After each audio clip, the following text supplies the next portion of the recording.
the Real-Time Crime Center has really improved our ability to provide safety for officers, develop cases. Some of the examples I can give is, we were able to, with the addition of camera trailers into the Real-Time Crime Center, we've actually caught drug deals where we identified the individuals involved. We've identified and recorded shootings through the cameras that we would not have necessarily known about. Our cameras on our municipal buildings have provided a wealth of evidence and abilities for our officers and our Real Crime Center technicians to help develop, very strong cases. So a lot of us are using the same technologies, so we share that data. If we use different technologies, we're still trying to share that between agencies, try to communicate with each other and pass stuff either to each other or through the fusion centers. I can put a license plate in here and have it alerted nationwide. So we had a custodial kidnapping that started here. The license plate hit outside of Denver. We got an alert on it up there. We let them know, hey, this is what we're looking for. They went out within an hour, found him. And we had the child back here pretty quickly. The key to the Real-Time Crime Center is the Genetec Security Center. We utilize all the proprietary equipment from Genetec. We use a Dektronics video wall. We use Dell computers that are specially purpose-built for Genetec.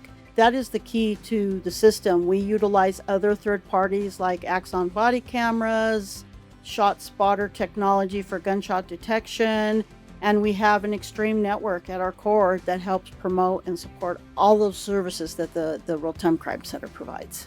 The other thing that we're doing is we're working with Brinc drones.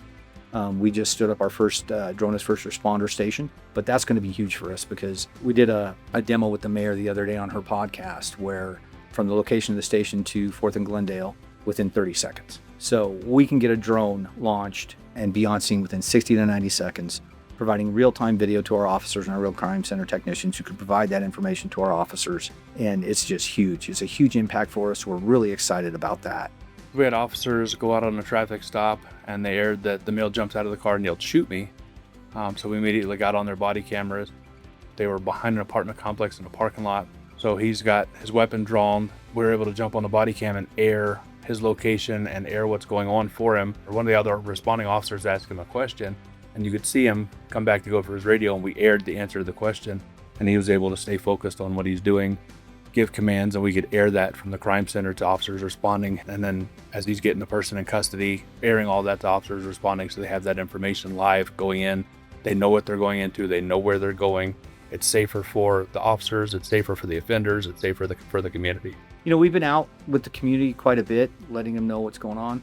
You look at the national news and you see that there are some communities, and I'll specifically talk about ShotSpotter, that have had issues, with their citizens and their local government not wanting ShotSpotter in their municipality. But I will tell you this, our citizens are very supportive of it.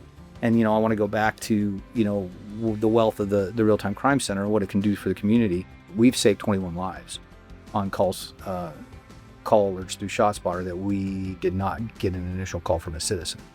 And we were able to arrive on scene and provide life-saving aid to those individuals that before we may not have. So our citizens see the value in what we're trying to do.